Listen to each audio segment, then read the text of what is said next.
Welcome back. Let's look at other news now. So an Israeli delegation is set to arrive in Qatar today to advance ceasefire negotiations in Gaza. A statement from Israel gave no details except to say it had accepted the invitation of the US-backed mediators. The talks come as the ceasefire in the Gaza Strip is close to collapsing, as Israel and Hamas have both talked about entering negotiations over terms of an intended second phase of the deal. Yesterday, Israel cut electricity to the besieged strip following a week of aid blockade. Well, now for more on the situation on the ground, I'm now joined by Mireille Rebeiz, who is the chairperson of the Middle East Studies at Dickinson College. Mireille, a good evening to you. Thank you so much for joining us. I'm trying to understand, I think for the benefit of our viewers as well, the significance of having this particular cut of electricity to the Gaza Strip and just how impactful this is. I mean, the statement coming out of Israel is the Energy Minister, Eli Cohen, saying that they signed in order to eliminate, in order for the immediate halt of electricity to the Gaza Strip. But this is one of the last facilities in Gaza still receiving power from the Israeli Electric Corporation. Well, first, thank you for having me. The quick answer to your question is that the Israeli government under Prime Minister Netanyahu is weaponizing hunger and is using the policy of starvation to force Hamas or the current leadership in Gaza to change the deal or the second phase of the ceasefire. So by disconnecting the power to that plant, it's actually preventing the work of a water plant, so effectively depriving 2.1 million Gazan of drinking water. So it's not just about electricity or water, it's about a systematic policy at this point of not moving forward with the ceasefire in order to actually change its terms. Yeah, and the really at the heart of this issue is about the fragility of this ceasefire at the moment, Mireille, and that's something that we need to talk about, just how you characterize just how fragile that ceasefire is, the exchange of hostages and prisoners, and where that has completely collapsed. So that's a great question. As we know, the ceasefire, the original deal, had 3 stages. The stage 1 was supposed to take place over 42 days with the exchange. Hamas would release over 25 living hostages, and the Israeli authorities would release Palestinian detainees and prisoners. In exchange, also, Israel would withdraw from Gaza, but it will keep at the control of the Gazan borders, including the Philadelphia corridor and another corridor, that the Netzarim corridor that separates Gaza from the north from the south. That has been more or less completed, and we're heading toward the next step. Except, as we were heading toward the next step, Prime Minister Netanyahu announced that the United States, he agreed with another deal with the United States, knowing that the United States brokered the initial deal in agreement with Egypt and Qatar. And the new deal is that we're no longer talking about moving from a temporary ceasefire from stage 1 to permanent ceasefire in stage 2.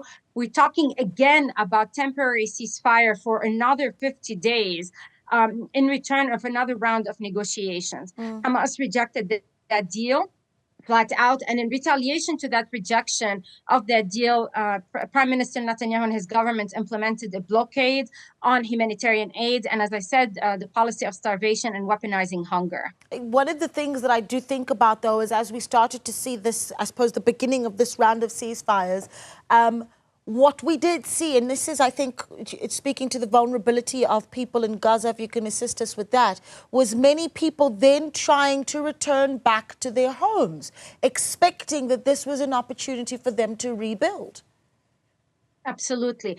Absolutely. We saw on social media and in the news images of Palestinians, thousands of Palestinians on foot, incredible images of resilience, of people with their pets with children, with wanting to go home, even though we know for sure that 70% of buildings, livable buildings and infrastructure in Gaza is completely destroyed.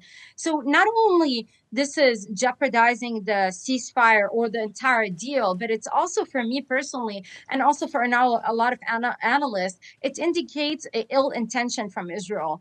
I personally believe that the United States and Israel do not want to return Gaza to the Palestinian people. And the proof is what we're seeing in the West Bank. I think that we are heading toward consideration of appropriating more land or occupying more lands, both in the West Bank and Gaza. So the ceasefire is definitely vulnerable. And so, and now we're going to, I suppose, continue with the thought that you've put forward of the ill intent.